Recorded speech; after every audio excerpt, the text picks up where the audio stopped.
జయ శుభకర వినాయక శ్రీకాణి భాగవర సిద్ధి వినాయక.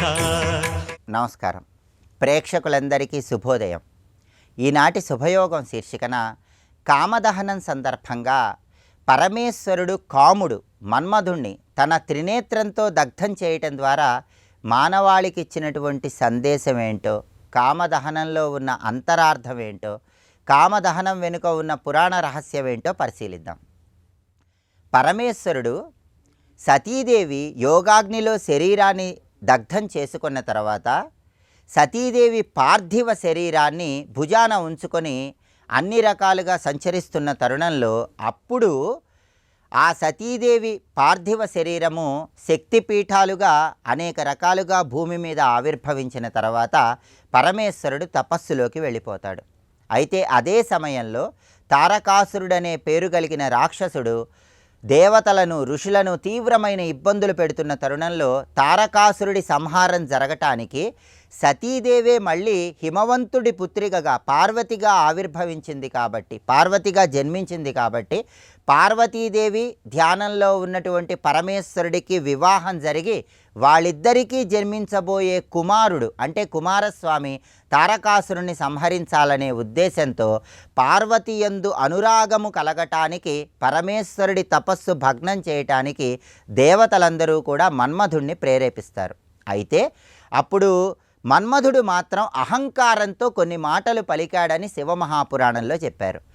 అహంకారంతో మన్మధుడు ఏం పలికాడంటే, పరమేశ్వరుడు ఎంత గొప్పవాడైనా సరే నా బాణం ముందు నిలవలేడు, ఈ సమస్త విశ్వంలో నా బాణం కంటే గొప్పది ఇంకొకటి లేదు అని అహంకారంతో మన్మధుడు పలుకుతాడు. అందుకే పరమేశ్వరుడు తపస్సు చేసుకుంటున్నప్పుడు మన్మధుడు బాణాలు ప్రయోగిస్తే ఆ మన్మథ బాణాల ప్రభావం వల్ల పరమేశ్వరుడి తపస్సు భగ్నమవుతుంది. పరమేశ్వరుడు కళ్ళు తెరుస్తాడు. పరమేశ్వరుడి త్రినేత్రం నుంచి వచ్చిన అగ్నిజ్వాల మన్మధుణ్ణి కాముణ్ణి దగ్ధం చేస్తుంది. అయితే లోక కళ్యాణం కోసం ఈ విధంగా చేసినటువంటి కాముణ్ణి పరమేశ్వరుడు తన త్రినేత్రంతో ఎందుకు దగ్ధం చేశాడు? తారకాసుర సంహారం కోసం కుమారస్వామి ఆవిర్భవించాలి కాబట్టి దేవతలందరూ ప్రేరేపించటం వల్లే మన్మథ బాణాలు విసిరినటువంటి మన్మధుడు పరమేశ్వరుడి త్రినేత్రాగ్ని వల్ల ఎందుకు దగ్ధమయ్యాడు అంటే, దానికి కారణం మన్మధుడు అహంకారంతో మాట్లాడాడు. ఈ సృష్టిలో పరమేశ్వరుడైనా సరే తన బాణం ముందు నిలవలేడన్న అహంకారంతో మాట్లాడాడు కాబట్టి ఆ అహంకారాన్ని భస్మీపటలం చెయ్యటమే కామదహనంలో ఉన్న ప్రధాన అంతరార్థం. సృష్టిలో లోక కళ్యాణం కోసం మన్మధుడు చేసిన పని సరైనదైనప్పటికీ అలా చేసే సమయంలో మన్మధుడు అహంకారంతో మాట్లాడాడు కాబట్టి పరమేశ్వరుడి త్రినేత్రాగ్ని మన్మధుడిని భస్మీపటలం చేసింది. కాబట్టి కామదహనంలో ఉన్న మొదటి సందేశం ఏంటంటే, ఎవరైనా సరే అహంకారాన్ని విడిచిపెట్టినప్పుడే పరమేశ్వరుడి అనుగ్రహం కలుగుతుంది. ఆ తర్వాత కామదహనంలో రెండో సందేశం కూడా ఉంది. ఆ సందేశం ఏంటంటే, మన్మధుడు శరీరం మొత్తం కూడా దగ్ధమైపోయిన తర్వాత మన్మధుడి భార్య అయినటువంటి రతీదేవి బాధపడుతూ ఉంటే ఆ సమయంలో ఒక అశరీరవాణి పలుకు వినిపిస్తుంది. నీ భర్త శరీరం లేకపోయినప్పటికీ నీకు మాత్రం శరీరం ఉన్నట్లుగా అవయవాలతో కనిపిస్తూ ఉంటాడు. కాలక్రమంలో శ్రీ మహావిష్ణువు కృష్ణుడిగా ఆవిర్భవించిన తర్వాత కృష్ణుడికి రుక్మిణికి మళ్ళీ నీ భర్తే పుత్రుడిగా జన్మిస్తాడు అని అశరీరవాణి పలుకుతుంది. అప్పటి వరకు వేచి చూడమని మన్మధుడి భార్య అయిన రతీదేవితో అశరీరవాణి పలుకుతుంది. అప్పటి నుంచి రతీదేవి తన భర్త కోసం ఎన్నో సంవత్సరాలు నిరీక్షణ చేస్తే కృష్ణావతారంలో కృష్ణుడికి రుక్మిణికి మన్మధుడే స్వయంగా ప్రద్యుమ్నుడిగా పుత్రుడిగా జన్మించాడు. అంటే మన్మధుడి అవతార స్వరూపమే కృష్ణుడి కుమారుడైన ప్రద్యుమ్నుడు. అంటే అన్ని వేల సంవత్సరాల పాటు తన భర్త అయినటువంటి మన్మధుడు తిరిగి జన్మించటానికి రతీదేవి ఎదురు చూస్తూనే ఉంది. అంటే ఎవరైనా సరే భగవద్ అనుగ్రహం కలగాలంటే సహనంతో భగవదారాధన చెయ్యాలి. ఇది కామదహనంలో ఉన్నటువంటి రెండవ సందేశంగా గుర్తించాలి. ఇక చివరి సందేశం, ముఖ్యమైన సందేశం, పరమేశ్వరుడు మనకు చెప్పాలనుకున్నది ఏంటంటే, కామదహనము, కాముడు మన్మధుణ్ణి దగ్ధం చేయటం అంటే మనలో ఉన్నటువంటి అరిషడ్ వర్గాలను దగ్ధం చేయటం అని అర్థం. కాబట్టి కామ, క్రోధ, లోభ, మోహ, మదమాశ్చర్యాలనే అరిషడ్ వర్గాలను తొలగింపజేసుకుంటేనే శివ సాక్షాత్కారం కలుగుతుందని కామదహనంలో ఉన్న 3వ అంతరార్థం. కాబట్టి పరమేశ్వరుడు కాముడు మన్మధుణ్ణి దగ్ధం చేశాడంటే ఆ కామదహనం వెనుక ఉన్నటువంటి 3 అంతరార్థాలు తెలుసుకోవాలి. మొదటి అంతరార్థం, భగవంతుడి అనుగ్రహం కలగాలంటే అహంకారం పనికిరాదు. 2వ అంతరార్థం, భగవద్ అనుగ్రహం కలగాలంటే, మంచి జరగాలంటే సహనంతో వ్యవహరించాలి. 3వ అంతరార్థం, అరిషడ్ వర్గాలను నియంత్రణలో ఉంచుకున్నప్పుడే పరమేశ్వరుడి అనుగ్రహం కలుగుతుంది. కాబట్టి కామదహనంలో ఉన్న నిజమైన అంతరార్థం తెలుసుకోవటం ద్వారా శివానుగ్రహానికి ప్రతి ఒక్కరూ సులభంగా పాత్రులు కావచ్చు. రేపటి శుభయోగం శీర్షికన సోమవారం సందర్భంగా శివ మహాపురాణంలో చెప్పబడినటువంటి శివనామాష్టక యోగం అంటే ఏంటో, శివనామాష్టక ఆరాధన ఏంటో, దానివల్ల కలిగేటటువంటి సత్ఫలితాలు ఏంటో పరిశీలిద్దాం. నమస్కారం.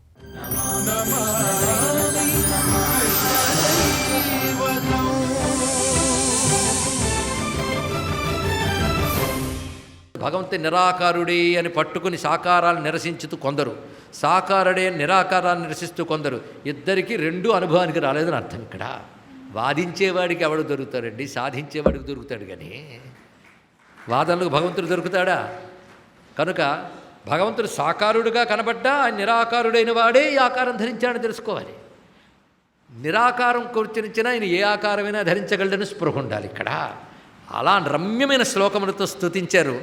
స్తుతించిన వెంటనే మీరు ఎందుకు స్తుతించారు, మీకేం కావాలో అనలేదు ఆయన. ఇక్కడ చెప్పాడు, ఇక్కడ దేవతలందరికీ నేను రాబోతున్నాను, మీరందరూ నేను అవతరించే వంశముల యందు అవతరించాలి. అంటే యదువంశంలో అవతరించాలి. మీరు మరికొంతమంది మరికొన్ని విధాలుగా అవతరించాలి. ఎవరెవరు ఎలా అవతరించాలో చెప్తున్నాను ఇక్కడ అంటూ ఆజ్ఞాపించి నేను అవతరిస్తానన్నాడు.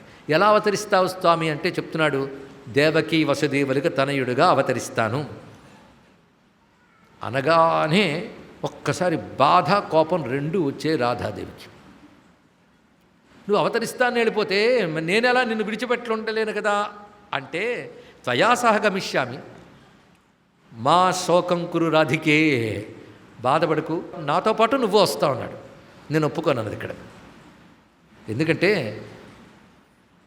నాకు ఎత్ర బృందావనం నాస్తి, ఎత్ర నో యమునా నది, ఎత్ర గోవర్ధనో నాస్తి, తత్ర మే నమన సుఖం. ఎక్కడ బృందావనం ఉండదో, ఎక్కడ యమునా నది ఉండదో, ఎక్కడ గోవర్ధనగిరి ఉండదో అక్కడ నేను ఉండను. కాబట్టి నువ్వు నేను కలిసి వెళ్ళిన ఇది లేకపోతే రాను. ఓహో, ఈ చిక్కు పెట్టావా? సరే, ఈ బృందావన ధామము భూమి యందు 84 క్రోసుల విస్తీర్ణంలో దింపుతాను నేను అన్నాడు. ఇక్కడ యథాతథంగా ఇదే బృందావనం అంటే ఈ గోలోకంలో మనం తిరిగే బృందావనం. ఈ బృందావనంలో నీకు ఇష్టమైన గిరిరాజ్ గోవర్ధనుడు, నీకు ఇష్టమైన యమునా నది, ఇవన్నిటిని దింపుతాను. ఎక్కడికి? భరతఖండే, భారతదేశంలో. వేదనాగక్రోశ భూమిం స్వధాం, వేదనాగక్రోశ భూమిం. వేద అంటే 4, నాగ అంటే 8, అది అర్థం, అది భాష. అష్టవిధ సర్పాలు అంటారు నాగభాష. ఇది కొంచెం ఋషుల వాక్యాలు ఇలా ఉంటాయండి. వేదనాగక్రోశ భూమిం అంటే 84 కోస్. ఇది ఇక్కడ ఇప్పటికీ వ్రజ 84, బృందావన్ 84 పరిక్రమ అని చేస్తాడు. 84 క్రోశుల పరిక్రమ చేస్తారు. అది ఎక్కడి నుంచి దిగింది? ఇప్పుడు గోలోకధామం నుంచి దింపుతున్నాను అన్నాడు భగవానుడు ఇక్కడ. అప్పుడైతే నేను వస్తానంది. దిగారు. ఈయన ఎలా వచ్చాడు, ఆవిడ ఎలా వచ్చింది, ఇంకా మనకి మిగిలింది ఇప్పుడు కథ. వస్తున్నారు. ఎవరెవరు ఏ అంశాలతో వస్తారో మొత్తం ప్రణాళిక వేస్తున్నంత స్వామి. తదా బ్రహ్మాదేవగణైర్నత్వా నత్వా పునః పరిపూర్ణతమం సాక్షాత్ శ్రీకృష్ణం సమువాచ. మళ్ళీ మళ్ళీ బ్రహ్మాదేవతలు నమస్కారం చేసి, నువ్వు ఏ విధంగా వస్తున్నావో ఏమిటో మాకు తెలియజేయవయ్యా అంటే, ఎవరెవరు ఎలా ఎలా వస్తారు, నేను ఎలా వస్తాను, రాధాదేవి ఎలా వస్తుందో మొత్తం వివరిస్తున్నాడు ఇక్కడ. చిత్రం ఏంటంటే, ఈయన మాత్రం అక్కడికి వచ్చాడు, కానీ తర్వాత అనేక కార్యాలు పెట్టుకుని మధురు నుంచి బయలుదేరాడు, ద్వారక్క వచ్చాడు, హస్తినికి తిరిగాడు, అవన్నీ తీశాడు. కానీ ఆ 84 కురుసులది అక్కడే ఉంది. ఆవిడ ఇది లేని చోట నేను ఉండనంది కదా, ఆవిడ అక్కడే ఉంది. నువ్వుంటే నేను ఉంటానన్నాడు కదా కృష్ణుడు, కనుక ఆయన అక్కడ ఉన్నాడు ఇక్కడ. అంటే ఇంత చేసి ఇప్పుడు గోలోక ఖండంలో మనకు చెప్తున్నది ఏమిటి అంటే, ఏది బృందావనం అని చెప్పబడుతున్నదో అది సాక్షాత్ గోలోకంలో ఉన్నదే. అవే నామాలతో దిగేయి కిందకి. అవి ఒక్కొక్కటి ఎలా దిగాయి వాటికో కథ ఉంది. మళ్ళీ యముని ఎలా దిగింది, గోవర్ధనం ఎలా దిగింది, వీడికో కథ ఉంది. మొత్తానికి అనిర్వచనీయమై సర్వలోకాతిగమైనటువంటి గోలోకంలో ఏ లోకంలో లేని నామాలతో ఉన్న బృందావనం, గోవర్ధనం, యమున, వంశీవటం, నికుంజం, రాసమండపం, ఈ శబ్దములు భౌమములు కావు, అంటే భూమికి సంబంధించినవి కావు. మరెప్పుడు కనబడుతున్నాయంటే అక్కడి నుంచి దింపాడు కనుక వాటి పేర్లతో సహా దిగాయి. అందుకే కృష్ణ భక్తులైన యోగులకు వాటి పేర్లు వింటే సమాధి స్థితి లభిస్తుందండి. ఇక్కడ బృందావనమన్నా,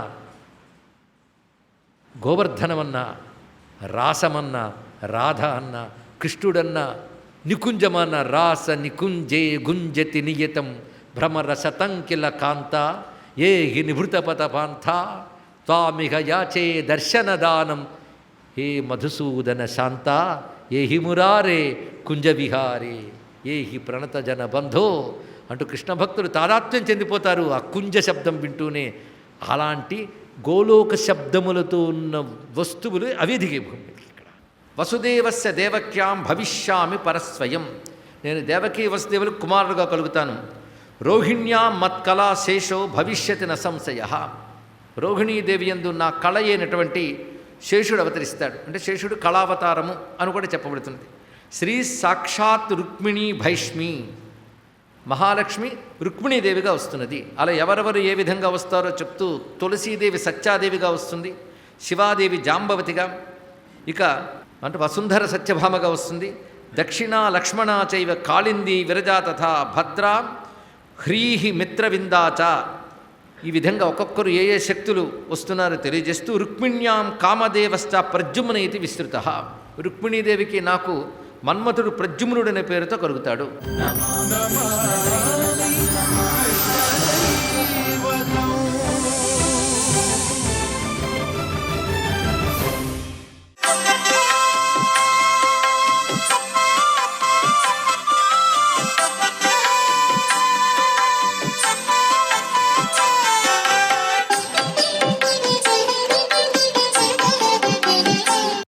ఓం నమో నారాయణాయ, ఓం నమః శివాయ, శ్రీమాత్రే నమః. ఈరోజు కామదహనం రాత్రి సమయంలో ఆచరిస్తారు. ఇది రాత్రి సమయంలో గడ్డితోటి ఒక బొమ్మను చేసి దానికి కామునిగా గుర్తించి పనికిరానటువంటి కర్రలు, వస్తువులు అన్నీ కూడా సేకరించి ఆ కూడలి ప్రాంతంలో వీటిని పెట్టి ఒక బొమ్మను పెట్టి తగలబెట్టడం జరుగుతుంది. ఇలా తగలబెట్టడం వల్ల ఏమవుతుందంటే ఆ మంటలు ఎత్తుగా ఎగురుతాయి. దాన్నే కామదహనము అని చెప్పేసి అంటామన్నమాట. దీనికి సంబంధించినటువంటి ఒక మూల కథ కూడా ఉన్నది.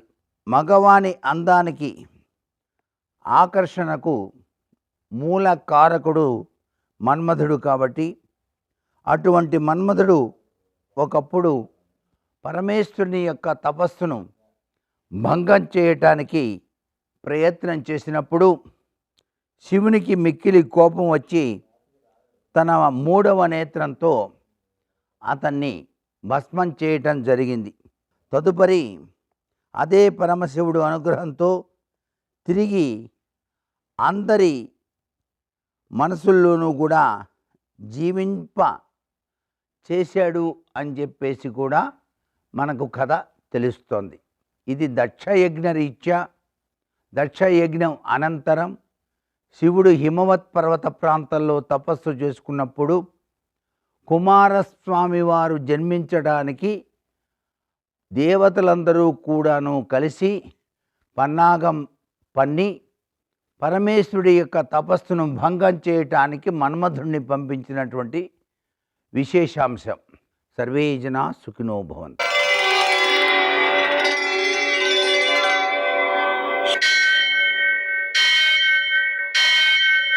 सहस्रशीरुषं देवं विश्वाक्षं विश्वशम्भुवं विश्वं नारायणं देवमक्षरं परमं पदं विश्वतः परमां नित्यं विश्वं नारायणगुं हरिं विश्वमेवेदं पुरुषस्तद्विश्वमुपजीवति पतिं विश्वस्यात्मेश्वरगुं शाश्वतगुं शिवमच्युतं नारायणं महाज्ञेयं विश्वात्मानं परायणं सूर्यशौर्यमथेन्दुरिन्द्रपदवी सन्मङ्गलं मङ्गलम् यः कर्ता जगतां भर्ता संहर्ता महसां निधिः ప్రణమామి తమాదిత్యం బహిరంతస్తమోపహం. నేటి కాలమాన విశేషాలను గమనిద్దాం. స్వస్తి శ్రీ చాంద్రమాన విశ్వావసనామ సంవత్సరం ఉత్తరాయణం శిశిర ఋతువు ఫాల్గుణ మాసం శుక్లపక్షం ఆదివారం. సూర్యోదయం 6:38 సూర్యాస్తమయం 6:19 తిథి త్రయోదశి రాత్రి 7:11 వరకు. నక్షత్రం పుష్యమి ఉదయం 8:35 వరకు.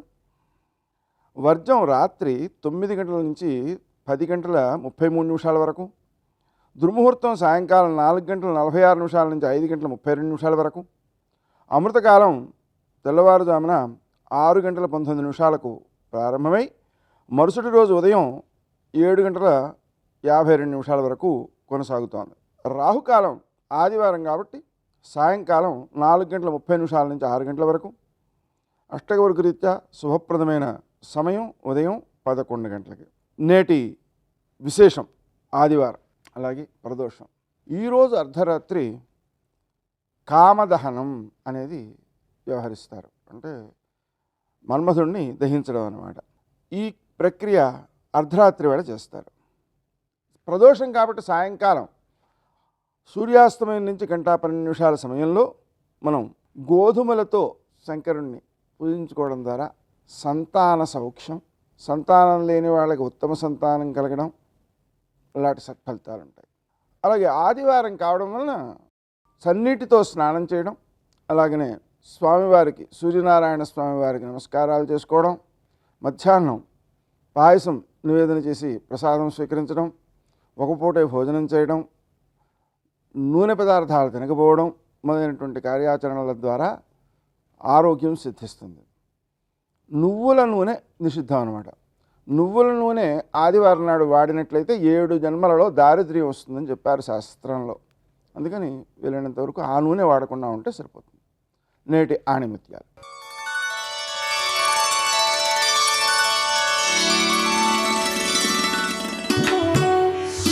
మనం ఇతరులకు చేసేది సేవ మాత్రమే, సహాయం కాదు.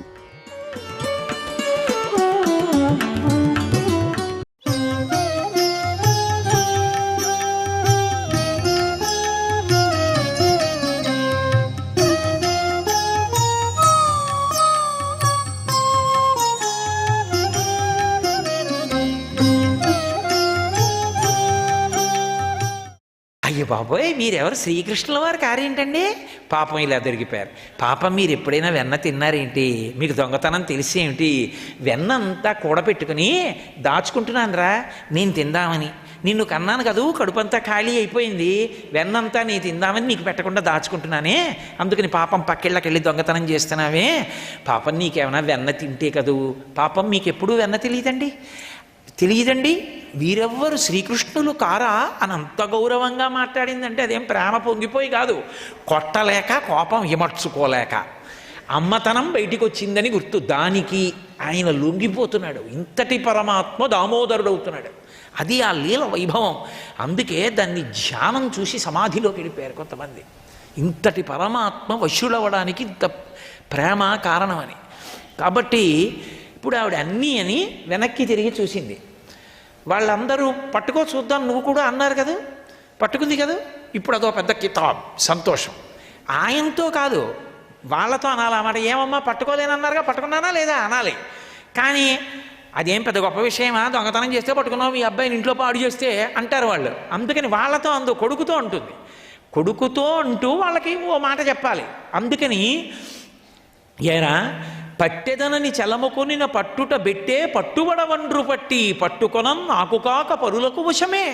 ఏమిట్రా ఏమిటో పెద్ద, నువ్వు ఎవరికి పట్టుబడవుట, దొంగతనాలు చేసి పారిపోతుంటావుట వెన్న తినేసి. ఏం మిగిలిన వాళ్ళలా అనుకున్నావా పట్టుకోలేకపోవడానికి? నిన్ను కన్న తల్లినిరా నేను పట్టుకోలేకపోయాడు, చూసి ఎలా పట్టుకున్నాను అంటే ఎవరిని? కృష్ణుణ్ణా వాళ్ళనా? అమాయకత్వం, బేలతనం. అంటే యశోద యొక్క పరిశుద్ధమైన హృదయము ఆవిష్కరింపబడుతోంది అని పట్టెదనని చెలుమకొనిన పట్టుట పెట్టే పట్టుబడవండ్రు పట్టి పట్టుకొనం నాకు కాక పరులకు వశమే అంది. ఇప్పుడు కొట్టలేకపోయింది, కట్టేయాలి కదూ. కట్టేయాలంటే ఎక్కడికి వెళ్ళకి ఇక్కడే ఉండు, తాడు తీసుకొస్తానంటే ఉంటాడేమిటి ఆయన? ఏమైనా తుర్రుని వెళ్ళిపోతాడు. అందుకని కాసేపు కట్టేయాలి. కట్టేయాలంటే తాడు పట్టరావాలి. తాడు పట్టుకొద్దామంటే పిల్లాడిని వదిలేయడానికి వీల్లేదు. ఇప్పుడు తాడు ఎక్కడ ఉంటుంది? అక్కడే ఉంటుంది ఆవిడ సిద్ధంగాను.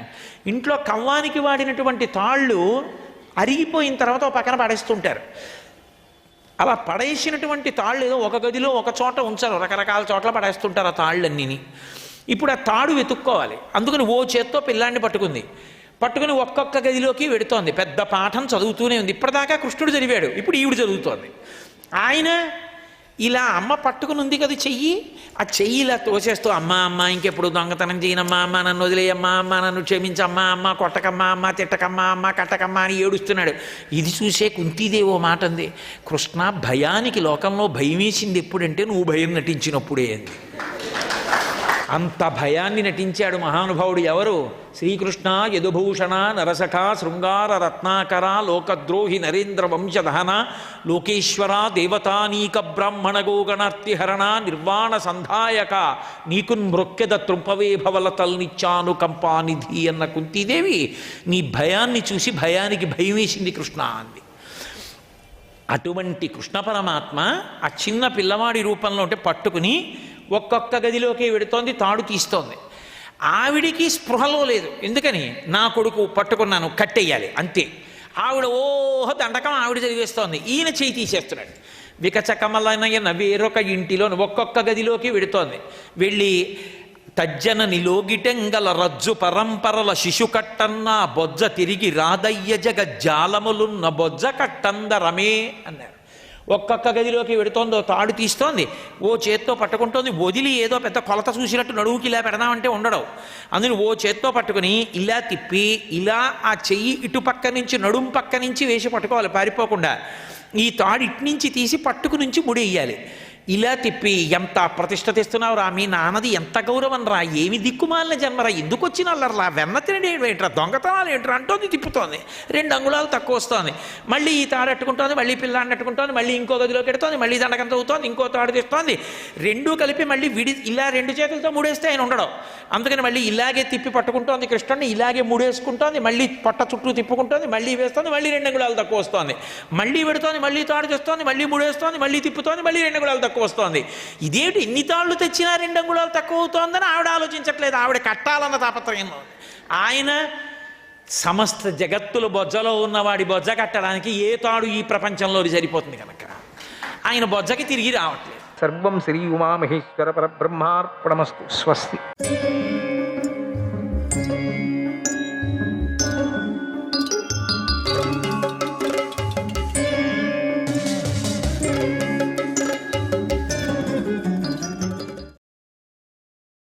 యజ్ఞ హవిస్సును కాకులు తన్నుకొని పోయినట్లుగా నన్ను బాధించైనా సరే అనర్హులు ఈ కూతురును అపహరించుకొని పోతారు కదా, ఎట్లయినా కదా ఏదో అవుతుంది కదా, నా చేత అవుతుంది అదంతా. మీ కుమారుణ్ణి మీకు తగ్గట్లుగా నేను పెంచలేను కదా, మీరైతే పెంచగలరు. మీ కూతురును యోగ్యులకు అప్పగించలేను కదా, నేను అయోగ్యులకు నేను మీ కూతురును నేనైతే అయోగ్యులకు నేను ఎట్లా అప్పగిస్తాను? మీరు అప్పగించరు కదా, నేనైతే అప్పగిస్తాను. ఇంత నాకు తెలియదు కదా. లోకంలో అవమానాలను భరిస్తూ నన్ను నేను రక్షించుకోలేను. అహంకారం కలవారి చేతిలో నేను ప్రాణాలు విడటం ఖాయం. ఇక మీరు లేక నేను లేక ఈ పిల్లలు నీరు లేని సరస్సులో చేప పిల్లలు నశించినట్లుగా నశిస్తారు. ఇలా ఏ విధంగా చూసినా మీరు లేకుండా నేను కుమారుడు అంటే కుమార్తె ముగ్గురము నశిస్తాం మేము. కాబట్టి మీరు నన్ను విడిచిపెట్టడం మంచిది కాదు. అంటే సంతానాన్ని కన్న స్త్రీలు తమ పతుల కంటే ముందే నరకలోకాన్ని చేరటం మంచిది అని చెప్తుంది ఇక్కడ. వారికి పరమ సౌభాగ్యమని ధర్మవేత్తలు కూడా చెబుతున్నారు. మితం దదాతి హి పిత, మితం దదాతి హి పిత, మితం మాతా మితం సుతః, మితం మాతా మితం సుతః, అమితస్య హి దాతారం కాపతి నాభినందతి. ఏ స్త్రీకి అయినా తండ్రి పరిమితమైనటువంటి దానినే ఇస్తాడు. తల్లి కూడా అలాగే చేస్తుంది. కొడుకు కూడా పరిమితంగానే ఇస్తాడు.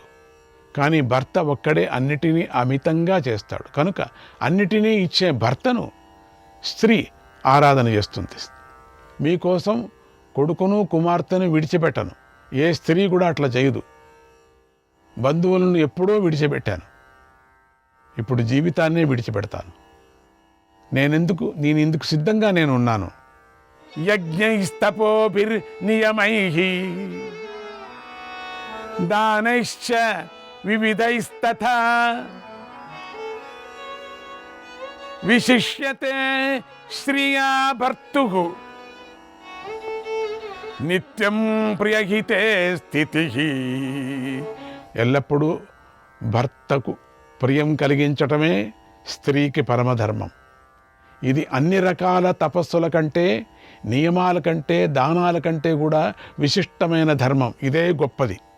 నేనిప్పుడు చేయాలనుకుంటున్న పని ధర్మబద్ధమైంది, అందరికీ ఆమోదయోగ్యమైంది, మీకు మీ వంశానికి మేలు చేస్తుంది తెలుసా. అనుకూలమైన సంతానం, వస్తువులు, స్నేహితులు, ఆప్తులు, భార్య, వీరందరూ ఆపత్కాలంలో ధర్మ సంఘటన నుండి బయట పడవేసిన వారని ఆ సత్పురుషులు భావిస్తారు ఎప్పటికి కూడా. ఆపదర్దే ధనం రక్షేత్ దారాన్ రక్షేద్ ధనైరపి ఆత్మానం సతతం రక్షేత్ దారైరపి ధనైరపి. ఆపదల నుండి బయటపడటానికి ధనాన్ని రక్షించుకోవాలి కదా. ధనాన్ని విడిచిపెట్టైనా సరే భార్యను రక్షించుకోవాలి. భార్య పోయినా, ధనం పోయినా తనను తాను అన్ని వేళలా రక్షించుకోవాలి. ఇది ధర్మం. భార్య, పుత్రుడు, ధనం, ఇల్లు ఇవన్నీ సంపాదించుకోవటం ఎందుకంటే ఇహపర ప్రయోజనాలను సంపాదించుకోవటం కోసమే అని పండితులు చెబుతున్నారు. మరొక విశేషం కూడా చెప్తాను వినండి. ఒకవైపు వంశం ఉన్నప్పుడు, మరొక వైపు వంశాన్ని వృద్ధి చేసే తాను ఉన్నప్పుడు తననే రక్షించుకోవాలి, ఇతరులను కాదు అని పండితులు నిర్ణయం చేశారు. అవద్యాం స్త్రియమిత్యాహుః ధర్మజ్ఞా ధర్మ నిశ్చయే ధర్మజ్ఞాన్ రాక్షసానాహుః నగన్యాత్ సచ మామపి. ధర్మవేత్తలు ధర్మాన్ని నిశ్చయించే సందర్భంలో స్త్రీ సంపదగనేది కాదు అని చెప్పారు. రాక్షసులకు కూడా ధర్మం తెలుసు అని ధర్మవేత్తలు చెప్పారు. కనుక ఆ రాక్షసుడు నన్ను స్త్రీ అని భావించి చంపకపోవచ్చు కూడా. పురుషుడు చంపబడతాడు అనటంలో ఎలాంటి సందేహం ఉండదు. కానీ స్త్రీ విషయంలో మాత్రం సందేహం ఉంది. స్త్రీని చంపవచ్చు, చంపకపోవచ్చు. కనుక ధర్మాత్ముడా నన్నే ఆ రాక్షసుడి వద్దకు పంపించు. నేను పొందవలసిన అనుభవాలన్నీ పొందుతాను. సుఖభోగాలను అనుభవించాను. ధర్మాన్ని చక్కగా ఆచరించాను. మీకిష్టమైన పిల్లలను ఇచ్చాను. కనుక నా ప్రాణాలు పోయినా పర్వాలేదు, నాకేమీ బాధ లేదు. నాకు పుత్రులు పుట్టారు. నేను వృద్ధురాలిని కూడా అయ్యాను. మీకెప్పుడు ప్రియం చేయటానికే ఇష్టపడుతూ ఉంటాను. చాలు, ఇక నేను ఉండటం ఇంకెందుకు, చాలు. ఇదంతా ఆలోచించుకొనే నేను ఈ మాటలను మీతో చెబుతున్నాను. ఓ పూజ్యుడా, నన్ను విడిచి మీరు మరొక స్త్రీని పెళ్లి చేసుకోవచ్చు కూడా. మీకు పాపం అంటదు. మీ ధర్మ కార్యాలను మీరు చక్కగా నిర్వహించుకోవచ్చు కూడా. మీకు ఎలాంటి ఆటంకము ఏర్పడదు. ఈ విషయాలన్నిటినీ ఆలోచించండి. ఆత్మత్యాగం నిందిత కార్యమని పెద్దలు చెప్తారు కదా. ఈ విషయాన్ని గుర్తించుకొని నేడు ఈ ఆపద నుండి మీరు గట్టెక్కండి, ఈ కూతురును ఈ పుత్రుణ్ణి రక్షించండి అని ఇలా ఆ బ్రాహ్మణి ఓదార్చగా బ్రాహ్మణుడు బోరున ఏడ్చి ఆమెను కౌగిలించుకొని దుఃఖించాడు. ఇది ఇద్దరిది జరుగుతున్నది. వేదాంత వాక్యాలతో జరిగేటువంటి ఒక వాదన జరుగుతూ ఉన్నది. ఎవరు వెళ్ళాలా ఆ బకాసుడు దగ్గరికి అని జరుగుతూ ఉండే కథ ఇది. కూతుర్ని వదిలేసి కొడుకును వదిలేసి వెళ్ళాలని అంటున్నాడు. ఈవిడ పోన్లేండి మీరే పెట్టుకోండి నేను వెళ్తాను ఈవిడ అంటున్నది. లేదు నీవు కాదు నేను వెళ్ళాలా, వెళ్ళలేను వెళ్ళకపోలేను. ఇది జరుగుతున్నది. శ్రీకృష్ణాయ పరమాత్మనే నమః. ఆ బ్రాహ్మణ దంపతులు ఎంతో బాధపడుతూ ఉండటాన్ని వారి పుత్రిక చూసింది. వారి మాటలు విని దుఃఖిస్తూ ఇలా అంది, అమ్మా నాన్న అన్నీ తెలిసి కూడా అమ్మా ఇంతగా మీరెందుకు దుఃఖిస్తున్నారు అమ్మా నాన్న అని వాళ్ళిద్దరిని అడుగుతోంది. నాకు అర్థం కావటం లేదు. మీ మాటల్లో ఎంత వేదాంతం ఒకరికొకరు చెప్పుకుంటున్నారో చాలా అద్భుతంగా ఉంది. నాకది చాలా బాగుంది. అది ఆయన దుఃఖిస్తున్నారు మాటి మాటికి. ఇప్పుడు నేను చెప్తున్నా మాటలు కూడా మీరు వినండి, నా మాటలు కూడా విన్న తర్వాత మీకేది బాగుంటే అది చేయండి. ఆడపిల్ల అయిన తర్వాత ఎప్పుడో ఒకప్పుడు పుట్టిల్లు విడిచి వెళ్ళిపోవలసిందే, మామూలుగా అందరికీ జరిగేటువంటిది. కీర్తి కోసరం ఆర్తి కోసరం అన్నట్టు ఇంకొకరు ఇల్లును ఉద్ధరించటానికోసరమే ఆడపిల్లలు పుట్టేది. అందుకని నేను వెళ్ళాలా, ఎక్కడికి వెళ్ళాలనో, ఏ ఇంటికి వెళ్ళాలనో, ఏ ఇల్లు ఉద్ధరించాలనో, ఏ వంశాన్ని ఉద్ధరించాలనో ఏ రోజైనా పోవాల్సిందే కదా పెళ్లి చేసుకొని.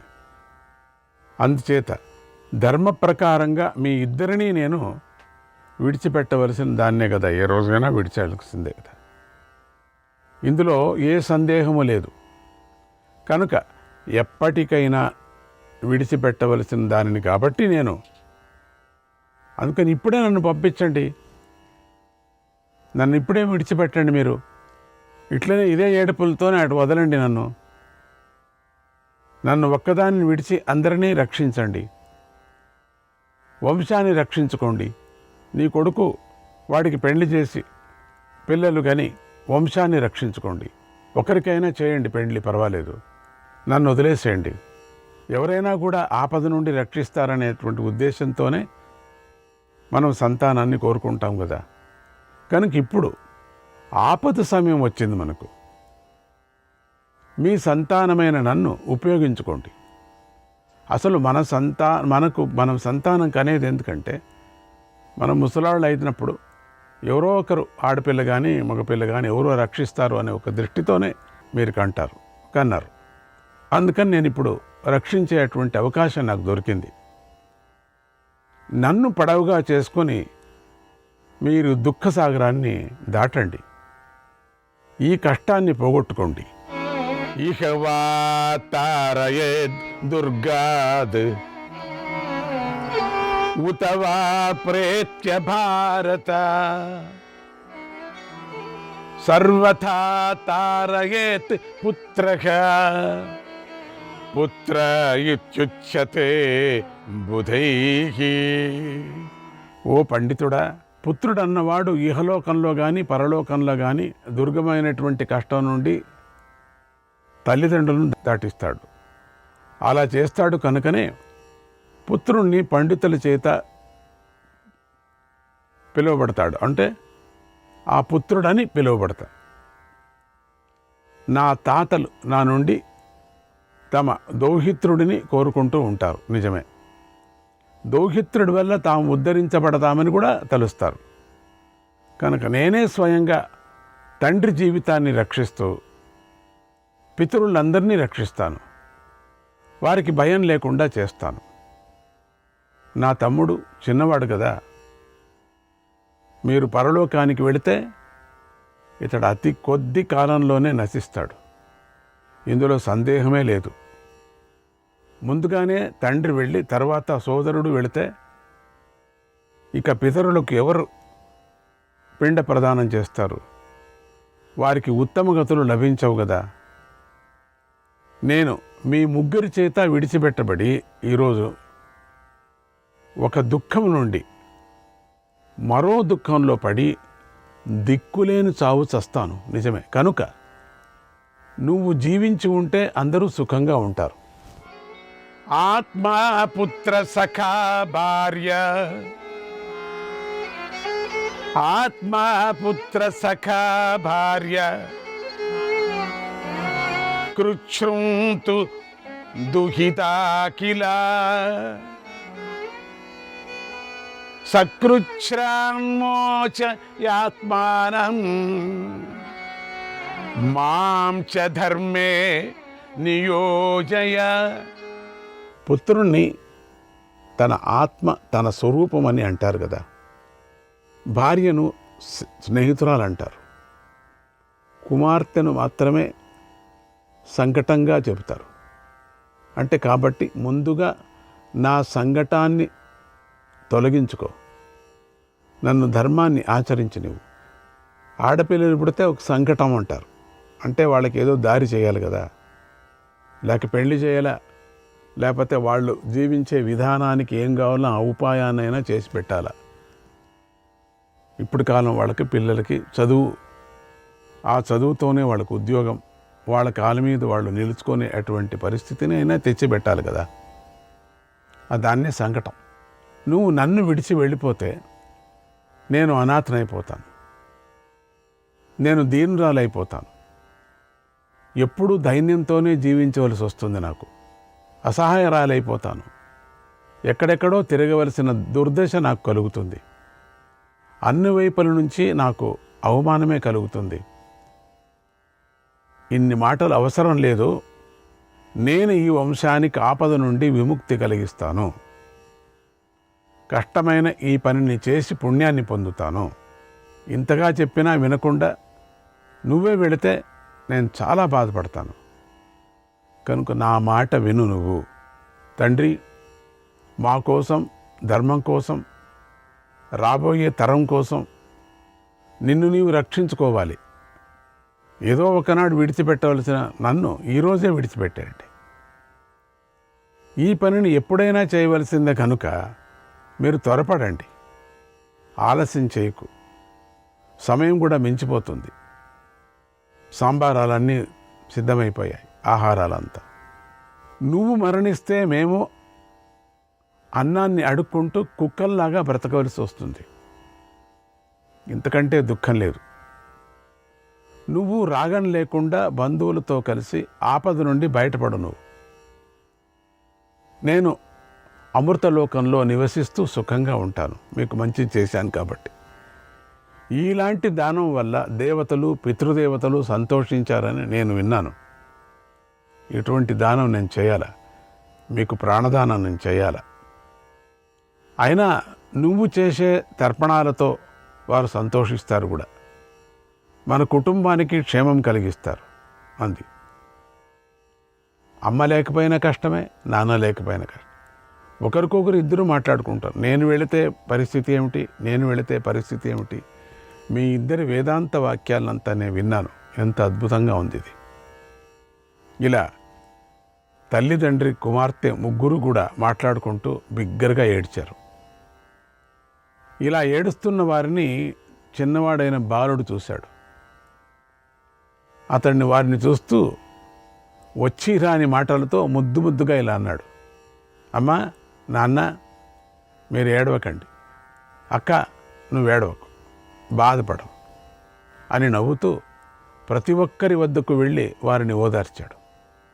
తర్వాత ఆ చిన్న బాలుడు ఒక గడ్డి పొరకను పట్టుకొని అందరూ వింటూ ఉండగా ఆనందంగా ఇలా అన్నాడు. మీరు ఇలాగే ఉండండి, ఈ గడ్డి పరకతో మనుషుల్ని తినేసే ఆ రాక్షసుడిని నేనే చంపేస్తాను, ఈ గడ్డి పరకతో చంపేస్తాను. గడ్డి పూచ పెట్టుకొని చెప్తాడు, నేను దీంతో కొట్టేస్తాను వాడిని, చంపేస్తాను, నన్ను వదలండి, క్షణంలో ఇక్కడికి నేను వచ్చేస్తాను, వాడిని చంపేసి వచ్చేస్తాను, అన్నమంతా వాపస్ తీసుకొస్తాను అన్నాడు. అప్పుడు ఎంతో దుఃఖాన్ని అనుభవిస్తున్న వారికి ఆ బాలుడి యొక్క ముద్దు మాటలు వింటూ ఉండగానే అమాంతంగా దుఃఖం తొలగిపోయింది. వాళ్ళకి నవ్వు వచ్చేసింది. ఏడుస్తూ ఉండేవాళ్ళంతా ముగ్గురు నవ్వుతూ ఉన్నారు, పడి పడి నవ్వుతున్నారు వాడు చేసే చేష్టలకు చూసి. పెద్ద బాధనంతా మర్చిపోయారు, సంతోషంగా ఉన్నారు. అప్పటి వరకు వారినే గమనిస్తూ వారి యొక్క సంభాషణ వింటూ ఉన్నటువంటి కుంతీమాత ఇదే మంచి సమయం అని భావించి వారి వద్దకు వెళ్ళింది. అందరూ నవ్వుతున్నారు, ఈ టైం పట్టుకోవాలని. వెళ్ళి ప్రాణాలు పోయాయి అనుకుంటున్నట్టే ఆ ఇంటి వారిని తన అమృత వాక్కుతో తిరిగి బ్రతికిస్తూ ఇలా అంది. శ్రీకృష్ణాయ పరమాత్మనే నమః. కుంతి బ్రాహ్మణుడి దగ్గరకు వెళ్ళి ఇలా అంది, ఓ మహాత్మా, మీరందరూ ఎందుకు దుఃఖిస్తున్నారు? అసలు మీ దుఃఖానికి కారణం ఏమిటి? నిన్నటి నుంచి చూస్తున్నా, చాలా దుఃఖిస్తున్నారు. ఒకరికొకరు ఏదేదో మాట్లాడుకుంటున్నారు. నేను మీ దుఃఖాన్ని పోగొడతాను, చెప్పండి, నేను పోగొడతాను. ఏమిటి, ఎందుకు? మీకు సుఖం కలిగించడానికై నా శక్తి కొద్దీ నేను ప్రయత్నిస్తాను. కనుక ఉన్నది ఉన్నట్లుగా చెప్పండి, అసలేం జరిగింది? అసలు సంగతే మూసిపెట్టేసి మీరు మిగతాదంతా ఇట్లా ఏడుస్తూ మాట్లాడుతున్నారు. నేను మాటల్లో అసలు సంగతి వస్తుందేమో అంటే అసలు సంగతే రావటంలే. ఈ బాలుడిలో మాత్రం అసలు సంగతి వచ్చినట్టుగా వస్తుంది. వాడిని చంపేస్తాను, తిరిగి వస్తేస్తాను ఈ గడ్డిపూచుతో అన్నప్పుడు నాకు కొంచెం అనుమానం వచ్చింది. అసలు సంగతి చెప్పండి, నాకు అర్థం కావటంలే. ఆ బాలుడు సరిగా చెప్పలేదు, వాడి పేరు చెప్పలేదు. మీరైనా చెప్పండి, అసలేం జరిగింది? ఊరికే ఏడుస్తే ఏం ప్రయోజనం? బ్రాహ్మణుడు, అమ్మా, మీ వంటి తపోధనలకు ఇతరుల కష్టాలను తొలగించాలనేటువంటి ఊహ ఉంటుంది, అది సహజమే కదా. కానీ నాకిప్పుడు కలిగినటువంటి ఈ దుఃఖాన్ని మానవుడెవడూ పోగొట్టలేడు. నాకు సహించలేని దుఃఖం కలిగింది. ఈ నగరానికి సమీపంలో ఒక రాక్షసుడు ఉన్నాడు. వాడు భయంకరుడు, నరభక్షకుడు. ఇక్కడికి 2 క్రోసుల దూరంలో యమునా నది ఉంది. ఆ నదీ తీరంలో గల ఒక గుహలో వాడెప్పుడు ఉంటాడు. వాడి పేరు బకుడు. మా రాజు అసమర్థుడు, శాతగానవుడు, దడ్డమ్మ. శ్రీకృష్ణాయ పరమాత్మనే నమః.